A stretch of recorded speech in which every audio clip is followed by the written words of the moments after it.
नमस्कार मित्रों, RVISPCS classes में आप सभी का स्वागत है।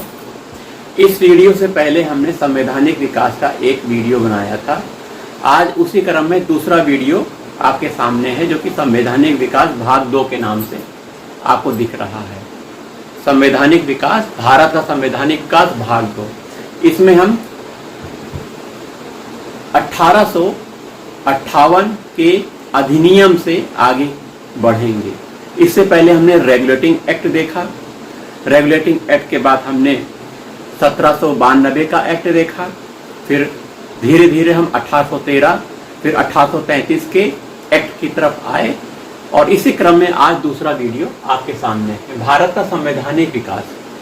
तो 1857 की जो क्रांति होती है उसमें भारत का जो शासन है, कंपनी का जो शासन है, वह धीरे धीरे खत्म होने की ही स्थिति आ गई थी। इतना बड़ा विद्रोह हो गया था। तो ब्रिटिश सत्ता, ब्रिटिश क्राउन को यह लग गया कि कंपनी का शासन ठीक नहीं चल रहा है, तो कंपनी का शासन ही खत्म कर दिया जाए। उन्होंने विचार किया। तो इस उद्देश्य को की पूर्ति के लिए 1858 का अधिनियम लाया गया। अधिनियम मतलब कानून। ब्रिटिश पार्लियामेंट, ब्रिटिश सरकार द्वारा जो कानून बनते थे उसे 1857 की क्रांति से पहले एक्ट कहा जाता था। 1857 की क्रांति के बाद इसी कानून को अधिनियम कहा जाने लग गया। अब हम अधिनियम कहेंगे। तो 1858 का जो अधिनियम है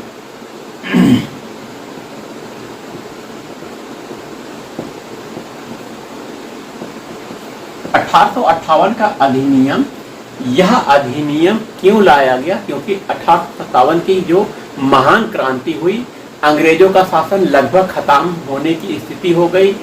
कई राज्य विद्रोह कर दिए। विद्रोह को दबाने के लिए अंग्रेजों ने काफी प्रयास किया और दबा भी दिया। तो ऐसे में कंपनी का जो शासन था वह कमजोर दिखते हुए ब्रिटिश पार्लियामेंट ने यह निर्णय लिया कि कंपनी का शासन, पहला 1858 के अधिनियम में कंपनी का शासन खत्म। कंपनी कौन सी? ईस्ट इंडिया कंपनी का शासन खत्म कर दिया गया। कंपनी, ईस्ट इंडिया कंपनी का शासन या प्रशासन समाप्त कर दिया गया। और जब कंपनी का शासन समाप्त कर दिया गया तो शासन किसका बना? ब्रिटिश सम्राट या महारानी, सम्राट या महारानी मतलब क्राउन। तो क्राउन का शासन भारत में लागू हो गया। कंपनी का शासन पूरी तरह से समाप्त कर दिया गया। अब ये शासन कैसे चालू होगा? तो इसके लिए एक भारत सचिव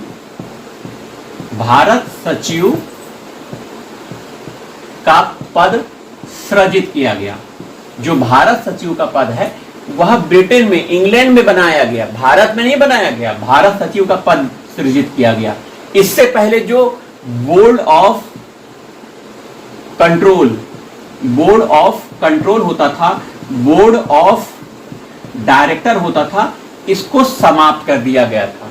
पहले बोर्ड ऑफ कंट्रोल बनाए गए थे, बोर्ड ऑफ डायरेक्टर बनाए गए थे, इसको समाप्त करके भारत सचिव का पद बनाया गया। भारत सचिव का जो पद था इंग्लैंड के लिए होता था। इंग्लैंड में बना, भारत में नहीं बना, इंग्लैंड में बना। और ये भारत सचिव का पद किसके प्रति उत्तरदायी होता था? ब्रिटिश पार्लियामेंट के प्रति भारत सचिव उत्तरदायी होता था। भारतीयों के प्रति नहीं उत्तरदायी होता था। जबकि भारत के सामाजिक, आर्थिक, सांस्कृतिक आदि विकास के लिए भारत प्रशासन चलाने के लिए भारत सचिव का पद बनाया गया था।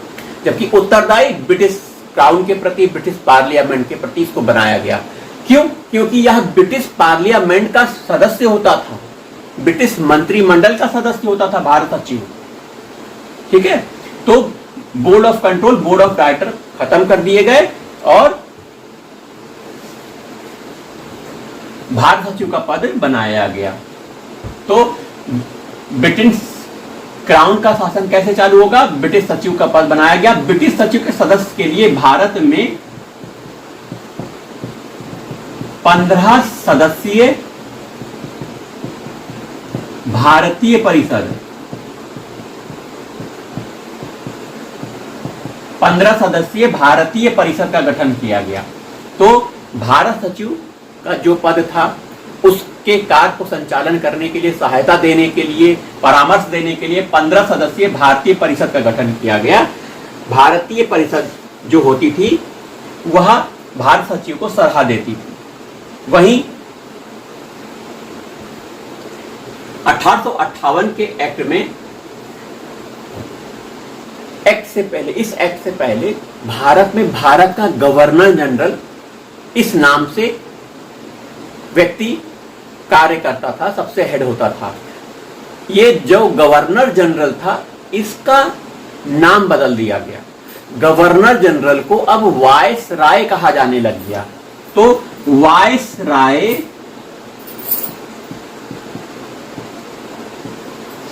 कहा जाने लग गया किसको? भारत के गवर्नर जनरल को अब वाइस राय कहा जाने लगा। और पहला वाइस राय भारत का लॉर्ड कैनिंग।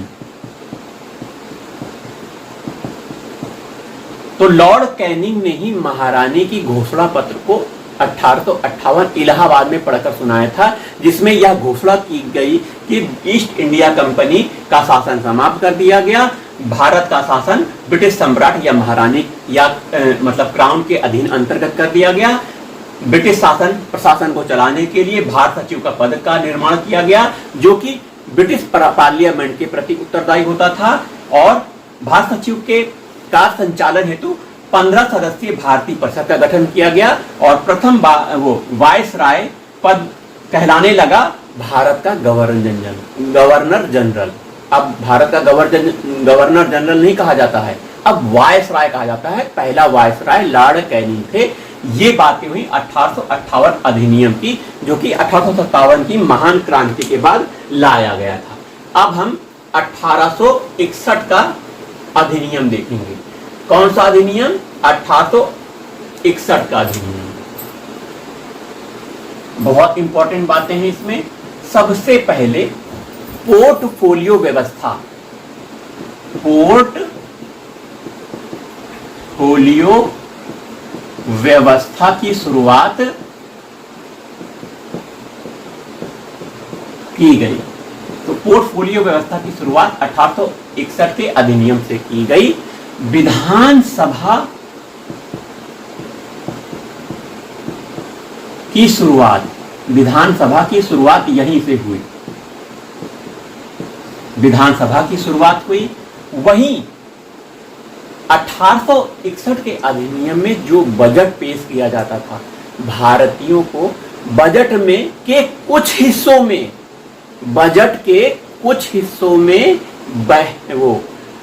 बहस करने का अधिकार था, पूरक प्रश्न करने का अधिकार नहीं था।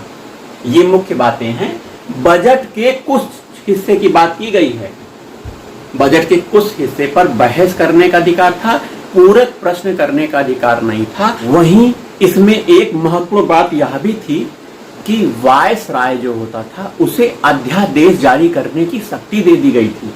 तो वाइस राय ऑर्डिनेंस अध्यादेश जारी कर सकता था। यह शक्ति 1861 में दे दी गई थी। विधानसभा की शुरुआत, पोर्टफोलियो व्यवस्था की शुरुआत, वाइस राय को ऑर्डिनेंस जारी करने की शक्ति दे दी गई। और जो बजट होता था, विधान परिषद में बजट पेश किया जाता था, उस बजट के कुछ हिस्से पर बहस करने का अधिकार दिया गया।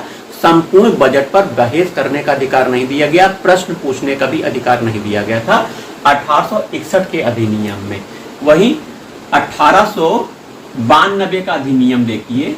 1892 का जो अधिनियम है उसमें पहली बार अप्रत्यक्ष निर्वाचन पद्धति की शुरुआत की गई थी। प्रथम बार प्रत्यक्ष नहीं है, अप्रत्यक्ष निर्वाचन पद्धति। तो अप्रत्यक्ष निर्वाचन सबसे पहले 1892 के अधिनियम से आया। वहीं 1861 में बजट के कुछ हिस्से पर बहस करने का अधिकार दिया गया था। 1892 के अधिनियम में बजट पर बहस करना, पूरे बजट पर बहस करना और प्रश्न पूछने का अधिकार भी प्राप्त हो गया।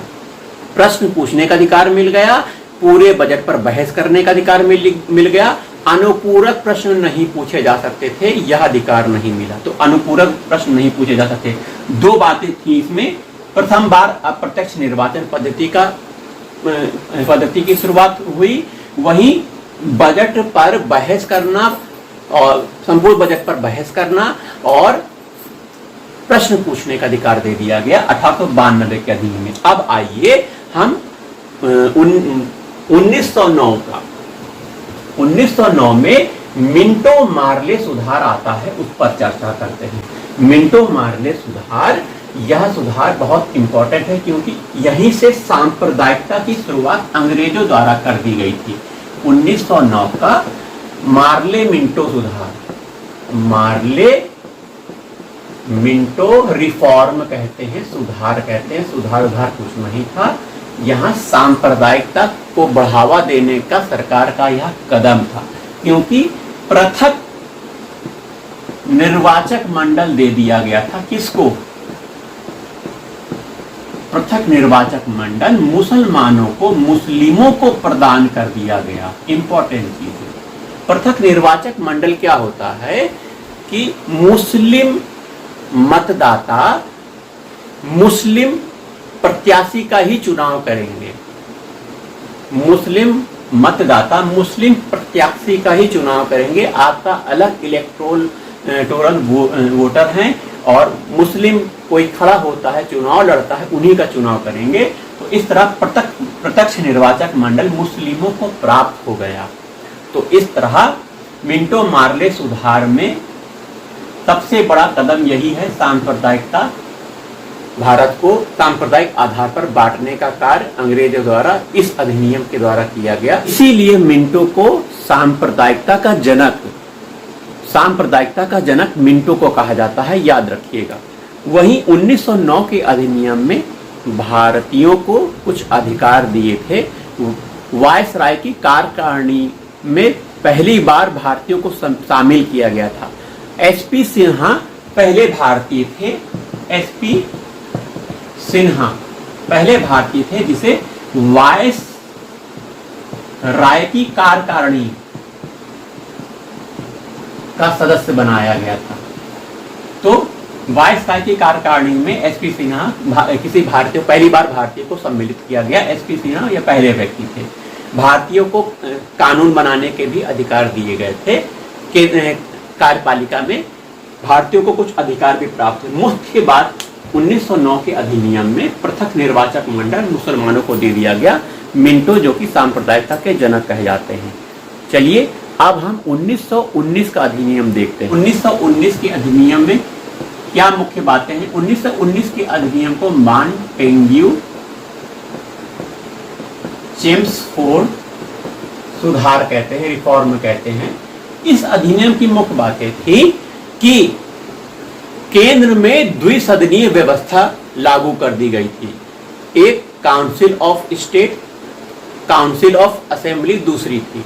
मतलब उच्च सदन काउंसिल ऑफ स्टेट था और जो निम्न सदन था वह काउंसिल ऑफ असेंबली थी।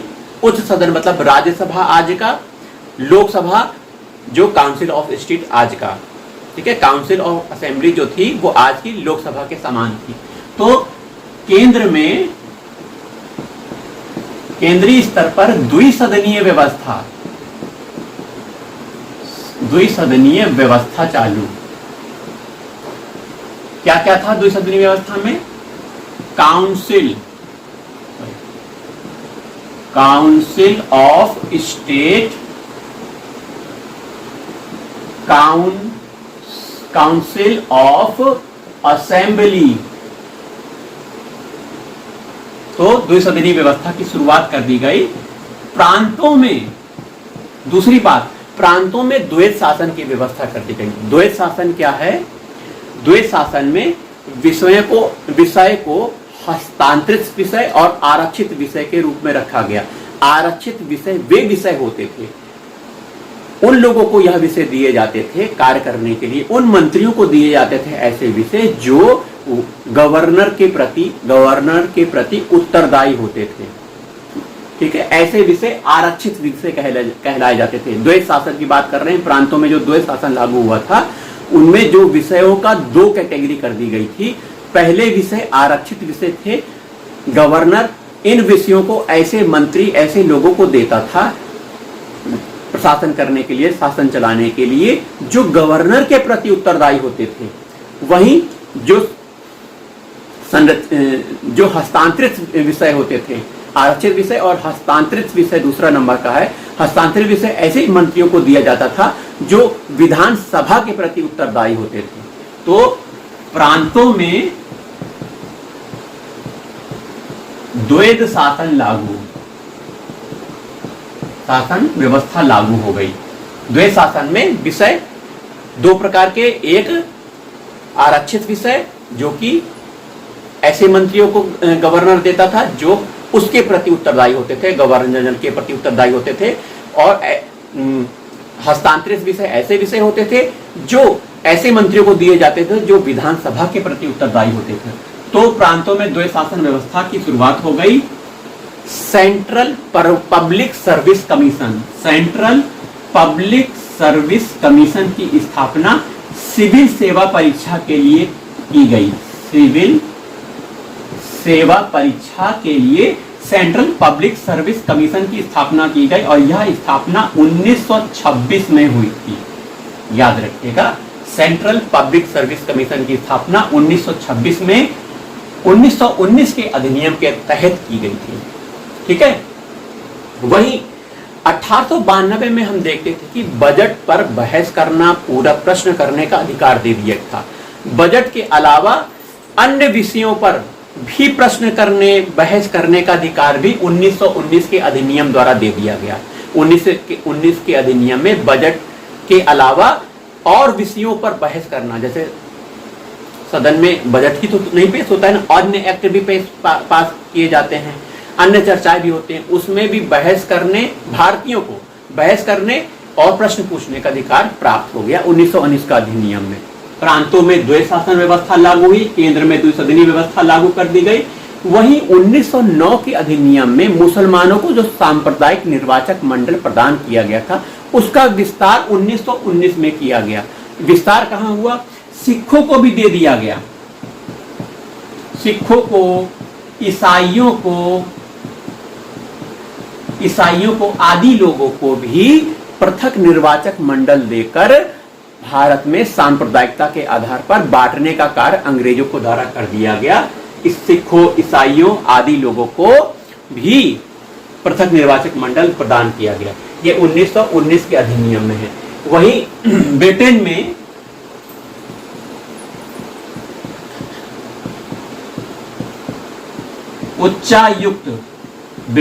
उच्चायुक्त पद का सृजन किया गया। 1919 के अधिनियम में एक महत्वपूर्ण बात छूट गई थी। ये 1892 के अधिनियम में अप्रत्यक्ष निर्वाचन पद्धति लागू की गई थी भारत में। प्रत्यक्ष निर्वाचन पद्धति कब लागू की गई थी, यह बात जानना जरूरी है। 1919 के अधिनियम में प्रत्यक्ष निर्वाचन पद्धति की शुरुआत की गई थी। याद रखिएगा, प्रत्यक्ष निर्वाचन पद्धति 1919 के मॉन्टेग्यू चैमफोर्ड रिफॉर्म के द्वारा प्रारंभ की गई थी। अब आइए 1935 के अधिनियम को देखते हैं। 1935 का अधिनियम बहुत व्यापक है। भारतीय संविधान के लगभग 200 से अधिक अनुच्छेद 1935 के अधिनियम से लिए गए हैं। 1935 के अधिनियम की कुछ मूल बातें, प्रमुख बातें हम आपको बताएंगे। 1935 का अधिनियम, सबसे पहले इसमें भारत में संघीय व्यवस्था की शुरुआत, भारत में संघीय व्यवस्था मतलब भारत राज्यों का संघ हो गया, जिसमें ब्रिटिश राज्य और प्रिंसली स्टेट जो रजवाड़े हैं उन सबको मिला के भारत एक संघ होगा। इस तरह की बात की गई। संघीय व्यवस्था की शुरुआत यहां से की गई 1835 के अधिनियम से। वहीं 1919 के अधिनियम में प्रांतों में द्वैध शासन व्यवस्था लागू की गई थी। तो 1935 के अधिनियम में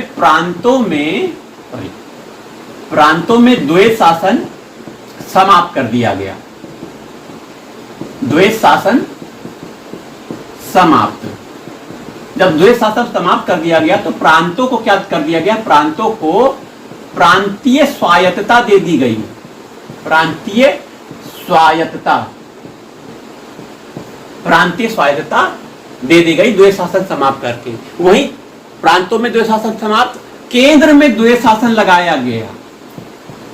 केंद्र में द्वैध शासन, इसमें प्रावधान किया गया कि 1935 के अधिनियम में प्रावधान किया गया कि केंद्र में द्वैध शासन लागू किया जाए, लेकिन यह लागू नहीं हुआ। इंपॉर्टेंट बात है, केंद्र में द्वैध शासन लागू करने के लिए 1935 के अधिनियम में बोला, लेकिन लागू नहीं हुआ, ये दूसरी बात है। प्रांतों में द्वैध शासन समाप्त हो गया, प्रांतीय स्वायत्तता दे दी गई, है ना। वहीं विषयों को, जो विषय आज आप देख रहे हैं, राज्य सूची, केंद्र सूची, समवर्ती सूची, तो इसका बंटवारा हो गया। राज्य सूची बनी, केंद्रीय सूची बनी, केंद्र सूची, समवर्ती सूची बनी, ठीक है।